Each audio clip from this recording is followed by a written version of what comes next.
Hi guys, welcome to Iniya Som YouTube channel. நீங்கள் நம்ம சேனலில் ஃபஸ்ட் டைம் பார்க்குறீங்கன்னா கண்டிப்பாக இனியா சோமை சப்ஸ்கிரைப் பண்ணிக்கோங்க. அப்போ தான் நான் போடுற வீடியோஸ் உங்களுக்கு உடனுக்குடன் வரும்.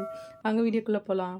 நான் இந்த வீடியோவில் மாங்காய் பச்சடி எப்படி செய்யலாங்கிறத காமிச்சிருக்கேன். மாங்காய் பச்சடி எல்லாருக்கும் செய்ய தெரிஞ்சிருக்கும். இன்னும் என்னுடைய ஸ்டைலில் எப்படி செஞ்சுருக்கிறேன்னு சொல்லிட்டு நான் காமிச்சிருக்கேன். இதுக்காக வந்துட்டு நான் வந்து 2 மாங்காய் வந்து தோல் சீவி எடுத்து வச்சுருக்கேன். இது வந்துட்டு கொஞ்சம் குண்டு மாங்காய் மாதிரி தான், ஒட்டு மாங்காய். இது வந்துட்டு ஊரில் காய்ச்சிருந்தது. இந்த வாட்டி வந்து கொஞ்சம் காய்ச்சல் கம்மி தான். ரொம்ப வெயில் அதிகன்றதுனால அதுக்கு வந்து மருந்தடிக்காமல் விட்டுட்டோம். அதனால் காய்ச்சல் கம்மியாக தான் காய்ச்சிருந்தது. நான் அதில் கொஞ்சம் எடுத்துகிட்டு வந்திருந்தேன். கொஞ்சம் சாம்பாருக்கு போட்டு இது வந்துட்டு நம்ம மாங்காய் பச்சடி செய்யலாமேன்னு சொல்லிட்டு 2 மாங்காய் எடுத்துகிட்டு இந்த மாதிரி தோல் சீவி எடுத்துகிட்டு அதுக்கப்புறம் இதையுமே வந்துட்டு இந்த மாதிரி ஸ்லைஸாக கட் பண்ணிக்கலாம். இல்லை நீங்கள் க்யூப்ஸாக கூட கட் பண்ணிக்கலாம்.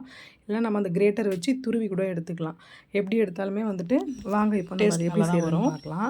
அதுக்காக நான் வந்துட்டு எங்கள் அடுப்பு ஆன் பண்ணிவிட்டு அதில் வந்துட்டு வானல் போட்டுட்டு அதில் 2 ஸ்பூன் ஆயில் மாதிரி விட்டுருக்கேன். ஆயில் வந்துட்டு கொஞ்சம் கம்மியாகவே விட்டுக்கலாம். அதில் வந்துட்டு கடுகு கொஞ்சம், சீரகம் கொஞ்சம், காஞ்ச மிளகாய், கருவேப்பிலை இதெல்லாம் வந்துட்டு ஆட் பண்ணிக்கணும். கொஞ்சம் மீடியம் ஃப்ளேமில் வச்சு இதெல்லாம் ஆட் பண்ணிக்கோங்க.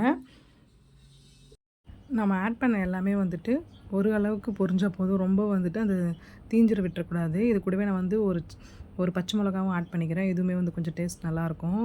இப்போ ஏன்னா வந்து மாங்காய் கொஞ்சம் புளிப்புன்றதுனால இதில் கொஞ்சம் காரம், இனிப்பு எல்லாமே வந்துட்டு பேலன்ஸ்டாக இருந்தால் தான் வந்து இது டேஸ்ட் நல்லாயிருக்கும். இல்லைனா ரொம்ப புளிப்பாக இருந்தாலுமே வந்து நல்லா இருக்காது. அதனால் வந்துட்டு கொஞ்சம் காரம், புளிப்பு எல்லாமே வந்து பேலன்ஸ்டாக இருக்கணும். இப்போ அது பொரிஞ்சதுமே நான் சீவி எடுத்து வச்சுருந்த மாங்காவே ஆட் பண்ணிக்கிட்டேன். இது கூடவே வந்துட்டு இப்போ நம்ம மஞ்சள்தூள், மிளகாய்த்தூள் ஆட் பண்ணிக்கலாம். மஞ்சள்தூள் ஆட் பண்ணிவிட்டு மிளகாய்த்தூள் ஆட் பண்ணிக்கலாம். இந்த டிஷ் வந்துட்டு ஆக்சுவலி சித்திரை திருநாள் அன்றைக்கி செய்வாங்க. சித்திரை வருஷ பிறப்பு இருக்குது தெரியுமா, அதில் செய்வாங்க. அப்போ வந்து எனக்கு மாங்காய் அதிகமாக கிடைக்கல, அதனால செய்யலை. ஆனால் வந்து இந்த சம்மர் சீசனில் கண்டிப்பாக இது 1 or 2 டைம்ஸாவது இது செஞ்சு சாப்பிட்ருப்போம் எல்லோரும். நீங்களும் இதை செஞ்சு சாப்பிட்ருப்பீங்க. யாரெல்லாம் இதை செஞ்சு சாப்பிட்ருக்கீங்கன்னு சொல்லிட்டு கமெண்ட்டில் சொல்லுங்கள். இப்போ வந்துட்டு இதை ஆட் பண்ணதுக்கப்புறம் நம்ம வந்து இந்த மாங்காய் ஓரளவுக்கு முங்குற அளவுக்கு தண்ணி ஆட் பண்ணால் போதும். ரொம்பவும் தண்ணி ஆட் பண்ண தேவையில்ல. உப்புமே இதில் வந்து கரெக்டான அளவுக்கு போடணும். இதில் பெருங்காயத்தூள் ஆட் பண்ணியிருந்தேன், அதை காமிக்க மறந்துட்டால் பெருங்காயத்தூள் ஆட் பண்ணிக்கோங்க. இப்போ நம்ம வந்து இது ஒரு லிட் போட்டு மூடி வச்சிடலாம். அது கொஞ்சம் சாஃப்டாக வெந்து வந்துடும்.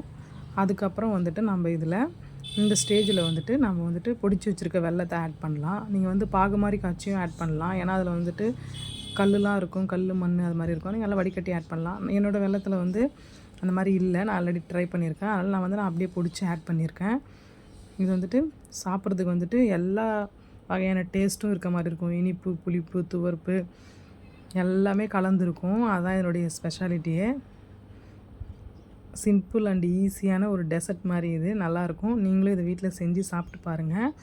ஆல்ரெடி செஞ்சுருப்பீங்க, இருந்தாலும் நான் செஞ்சதுக்கப்புறம் இன்னொரு முறை இதை செஞ்சு சாப்பிட்டு எப்படி இருந்துச்சுன்னு சொல்லிட்டு கமெண்ட்டில் சொல்லுங்கள். இது வந்துட்டு குட்டி ஸ்கூலுக்கு போனப்போ செஞ்சுருந்தேன். வந்ததுக்கப்புறம் அவங்களுக்கு போட்டு கொடுத்தேன். சாப்பிட்டுட்டு சூப்பராக இருந்துச்சுன்னு சொன்னாங்க.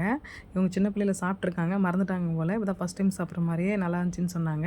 நானுமே சின்ன பிள்ளையாக இருக்கும்போது அம்மா எனக்கு இது நிறைய அடிக்கடி செஞ்சு கொடுப்பாங்க. இது செய்யும்போது எனக்கு அம்மா ஞாபகம் தான் வந்துச்சு. இந்த வீடியோ உங்களுக்கு பிடிச்சிருந்துச்சுன்னா கண்டிப்பாக லைக் பண்ணுங்கள், ஷேர் பண்ணுங்கள். மறக்காமல் இனியா சோமை சப்ஸ்கிரைபும் பண்ணிக்கோங்க. அப்போ தான் நான் போடுற வீடியோஸ் உங்களுக்கு உடனுக்குடன் வரும். அப்புறம் இன்னொன்று சொல்ல மறந்துட்டேன், நிறைய பேர் என்னோடய வீடியோவை சப்ஸ்கிரைப் பண்ணாமலே பார்க்குறீங்க. ப்ளீஸ் நீங்கள் கொஞ்சம் சப்ஸ்கிரைப் பண்ணி பார்த்தீங்கன்னா தான் எனக்கும் வந்து வீடியோ போடணுன்ற இன்ட்ரெஸ்ட் வரும். எனக்கும் ரொம்ப மோட்டிவேஷனாக இருக்கும். தேங்க்யூ ஃபார் வாட்சிங்.